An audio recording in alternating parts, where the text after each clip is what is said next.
नमस्कार विद्यार्थी मित्रांनो, डॉक्टर सुशील स्पॉटलाईट या आपल्या यूट्यूब चॅनलवर तुमचं सर्वांचं स्वागत आहे. आज आपण 24 ऑक्टोबर 2020च्या चालू घडामोडींचं विश्लेषण बघणार आहोत. तत्पूर्वी डॉक्टर सुशील स्पॉटलाईटला टेलिग्रामवर फॉलो करण्यासाठी डिस्क्रिप्शनमध्ये लिंक तुम्ही वापरू शकता. फेसबुकवरही आपला ग्रुप आहे, तिथेही तुम्ही फॉलो करू शकता.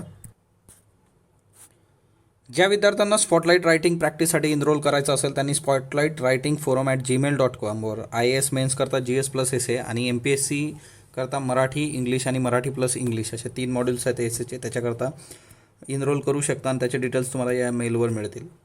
सगळ्यात पहिली जी न्यूज आहे आजची आपली ती आंतरराष्ट्रीय संघटनेसंबंधीची आहे. आंतरराष्ट्रीय कामगार संघटना जी आहे ILO, तर ILOच्या गव्हर्निंग बॉडीमध्ये 35 वर्षानंतर भारताला प्रतिनिधित्व करण्याची संधी मिळते आणि त्याच्यामुळे एकंदरच ILO आणि त्याच्याशी रिलेटेड बाबी आपल्याला विचारल्या जाऊ शकतात. 35 वर्षानंतर प्रशासकीय संस्था किंवा गव्हर्निंग बॉडी जी आहे त्याच्यावर अध्यक्ष म्हणून आता भारताला काम करायची संधी मिळते आणि ऑब्वियसली जे काही लेबर मिनिस्ट्री आहे ती तिथं रिप्रेझेंट करत असते. याचा कालावधी जो असेल भारताचा जो ऑक्टोबर 2020 ते जून 2021 एवढा आहे. कामगार मंत्रालयाचे जे सचिव आहेत अपूर्व चंद्रा, तर हे संघटनेच्या प्रशासकीय कामकाजाच्या सभेवर अध्यक्ष म्हणून काम बघतील. आता हे MCQला महत्त्वाचं आहे की इथं जी काही निवड झालेली आहे तर असं वाटू शकतं की मिनिस्टर इथं जाईल व्हावा, तर मिनिस्टरच्या ऐवजी इथं कोण आहे तर सचिव आहे, सेक्रेटरी लेबर मिनिस्ट्री, की जे अध्यक्ष म्हणून या प्रशासकीय कामकाजाचं है ना सगळा जो डोलर आहे तो सांभाळतील. दुसरं म्हणजे याच्यामध्ये काम काय होतं, मग बजेट असेल किंवा डायरेक्टर जनरलची निवड असेल तर अशी कार्याच्या प्रशासकीय कामकाजात येत असतात. तर तेही एक महत्त्वाचं लक्षात ठेवा. सो ILO आणि आता ILOबद्दलचे महत्त्वाचे बेसिक फॅक्ट्स बघूया. तर हा लोगो आहे बघा, इंटरनॅशनल लेबर ऑर्गनायझेशनचा हा लोगो आहे. लोगोही तुम्हाला महत्त्वाच्या ज्या आंतरराष्ट्रीय संघटना आहे त्याचे माहीत पाहिजेत. बऱ्याचदा MPSC मेन्समध्ये हे देऊन विचारलं जातात. आता याच्यामध्ये विचारण्यासारखं काय नाही, कारण इशू काय की याच्यामध्येच ऑलरेडी ILO असं लिहून दिलेलं आहे, तर शक्यतो इतका असा सरळ नाही विचारला, पण तरी तुम्हाला लोगो माहीत पाहिजे. आता आंतरराष्ट्रीय कामगार संघटना किंवा इंटरनॅशनल लेबर ऑर्गनायझेशन जी आहे तिची स्थापना 1919मध्ये झाली होती. पहिलं महायुद्ध जे झालं होतं त्याच्यातला जो वर्सॅयचा करार आहे त्याचा भाग म्हणून याची स्थापना झाली होती. सामाजिक न्यायाच्या तत्वावरच शांतता नांदू शकते हे याचं प्रतीक आहे. 1946मध्ये संयुक्त राष्ट्राची विशेष संस्था म्हणून याला दर्जा मिळाला, specialized agency of United nations.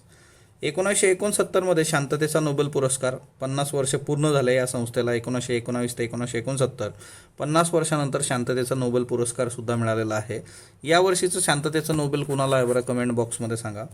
त्याच्यानंतर मुख्यालय जे आहे ते जेनेवा स्वित्झर्लंडला आहे, हेडक्वार्टर जे आहे ते ILOचं. आता ILOचा उद्देश काय आहे, तर आता याच्यामध्ये जे काही आहे की कामगार संघटना आहे ही आंतरराष्ट्रीय, त्याच्यामुळे कामगारांचे अधिकार असतील किंवा कामगारांसंबंधीच्या ज्या काही बेसिक बाबी आहेत सगळ्या त्याच्यावर फोकस करणं. सो आंतरराष्ट्रीय स्तरावर कामगारांसाठीचे निकष, कामाचे निकष ठरवणं, कामाच्या ठिकाणी कामगारांच्या अधिकारांना प्रोत्साहन देणं, कामाच्या संधीकरता सामाजिक सुरक्षा आणि कामासंबंधी बाबींवर चर्चेला प्रोत्साहन देणं. म्हणजे एकंदरीतच कामाचे स्टँडर्ड्स जे काय असतील आंतरराष्ट्रीय स्तरावर निकष ठरवायचे, त्याच्यानंतर त्यांचे अधिकार जे काही आहे, कामाची संधी, डिसेंट वर्कची संधी प्रत्येकाला मिळाली पाहिजे, सोशल जस्टिस, सामाजिक सुरक्षा आणि एकंदरीतच जे काही डिबेट्स असतील या संबंधीचे, तर ते आता हे ILO याच्यातही चर्चेत होतं. जे आता मायग्रंट वर्करचा इश्यू जो होता भारत आणि सर्वत्र भारतामध्ये प्रॉमिनंटली हे कोविड-19मध्ये दिसलं की जो मायग्रंट वर्कर आहे त्याच्यासंबंधी, तर तेही खूप प्रॉमिनंटली ILO तिच्यामध्येही स्टेटमेंट वगैरे देत होतं, तेव्हाही ते चर्चेत होतं. याची पॅरेंट ऑर्गनायझेशन जी आहे ती संयुक्त राष्ट्राची आर्थिक व सामाजिक परिषद जी आहे ती याची पॅरेंट ऑर्गनायझेशन आहे.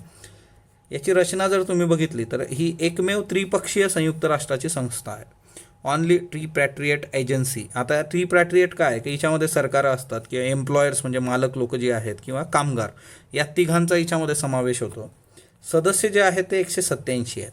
या 187 पैकी 186 देश आहे, 183 देश जे आहेत संयुक्त राष्ट्राचे सदस्य त्याच्यापैकी 186 आहे.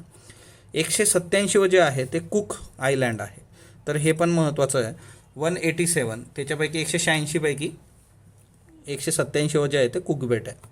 ILO ही संघटना जी आहे ते UNDPचं सदस्य आहे, तर तेही एक लक्षात ठेवा.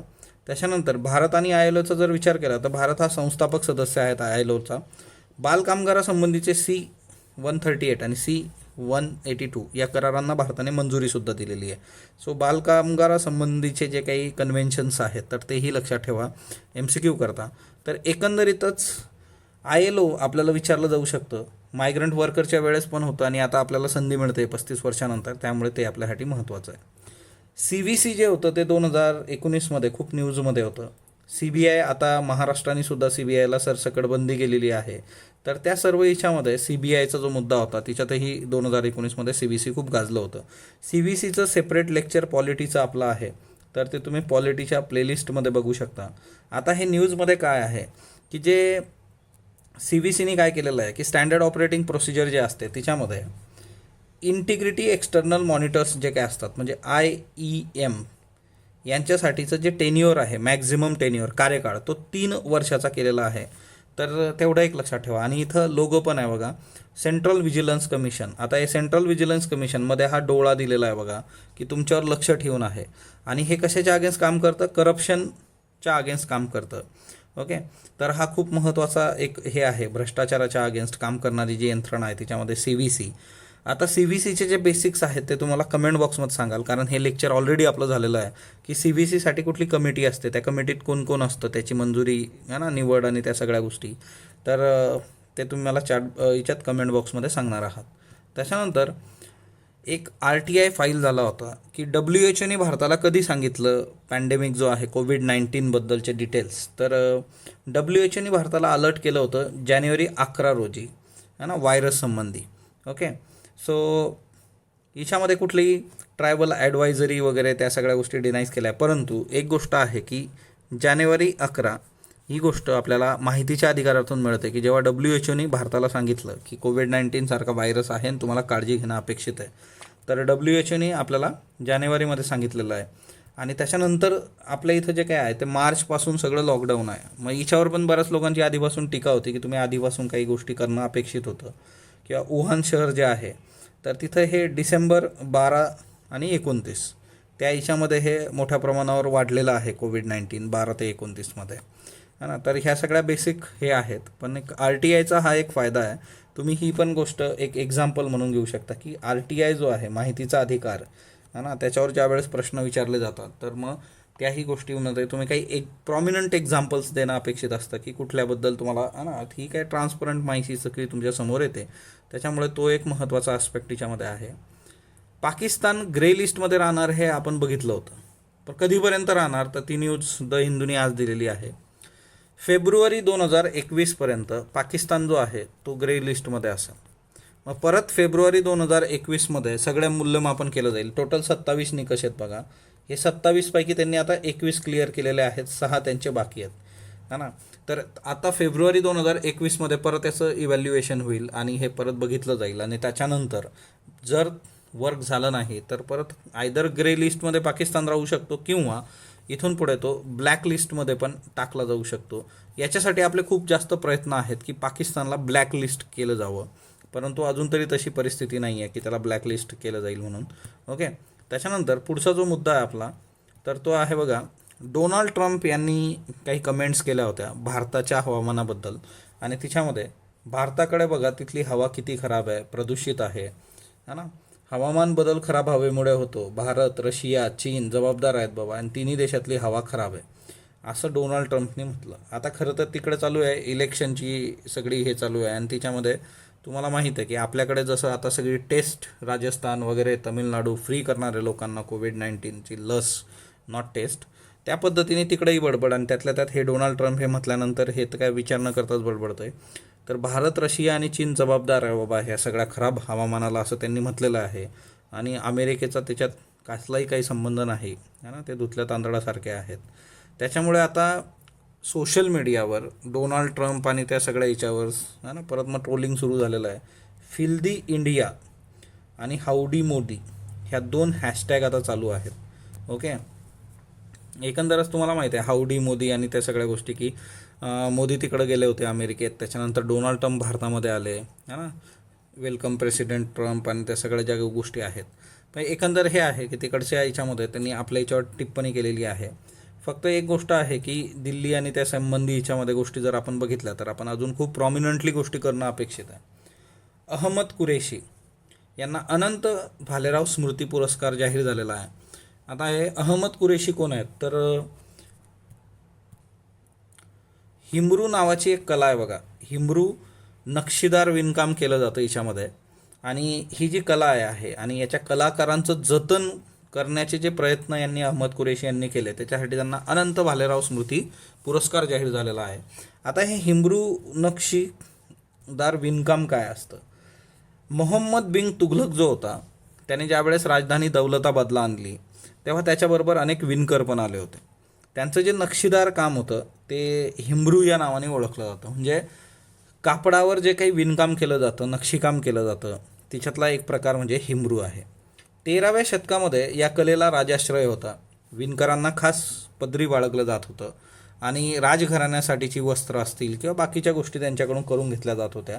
आणि हिमरू नक्षीकाम ते खूप फेमस होतं. पण नंतरच्या काळात मग परत राजधानी बदलली आणि दौलताबादवरून ते दुसरीकडे शिफ्ट झाल्यानंतरचा जो कालावधी आहे तर त्या कालावधीमध्ये काय झालं की ही राजधानीचं शहर जरी बदललं पण विणकर जे होते ते विणकर तो एरिया काही सोडून गेलेला नाही. म्हणून आज हे हिमरू सगळं जे काही आहे की हिमरू हिच्यामध्ये काम करणारे जे विणकर आहेत तर ते औरंगाबाद आणि त्याच्या आजूबाजूच्या एरियामध्ये राहतात. जी विद्यार्थी आता औरंगाबादचे असतील त्यांना कदाचित हे माहितीही असेल. आणि जर माहीत नसलं तर एक गोष्ट बघा की कितीतरी गोष्टी आपल्या आजूबाजू असतात पण आपल्याला त्या माहीत नसतात. तर तसं तुमचं औरंगाबाद जे आहे आणि त्याच्या आजूबाजूचा परिसर जो आहे ना, दौलताबाद वगैरे, तिथं हिमरू काम करणारे हे कलाकार आहेत. फक्त नंतरच्या काळात काय झालं की मेकॅनायझेशन जे काही झालेलं आहे, म्हणजे एकीकडं बघा ही कला जी होती ती हाताने तुम्हाला विणकाम करायचं आहे, पण नंतरच्या काळात जे काही मेकॅनायझेशन झालेलं आहे, मशीन आलेले आहेत, त्याच्यामुळे काय झालं की ही हिमरू कला आणि त्याच्याबरोबर काम करणारी जी लोकं होती ती दिवसेंदिवस कमी व्हायला लागली. तर त्या विणकरांचं सुद्धा जतन करण्याचं काम यांनी कुरेशी यांनी केलेलं आहे.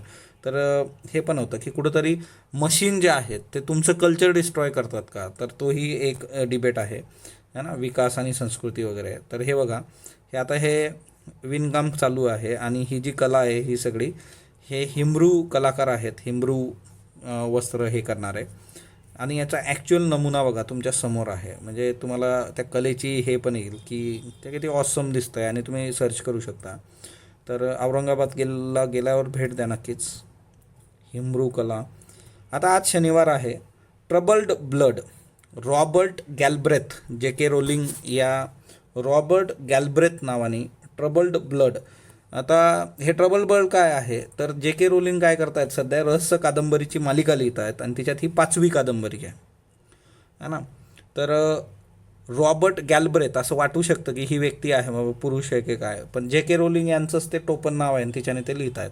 Harry Potter. जे.के. रोलिंग कशासाठी फेमस आहे? हॅरी पॉटरसाठी फेमस आहे. बघा हॅरी पॉटर त्यांनी लिहिलं होतं आणि म्हणजे एखादा टर्निंग पॉईंट असतो तुमच्या लाईफमध्ये जो तुमची लाईफ कम्प्लिटली चेंज करतो.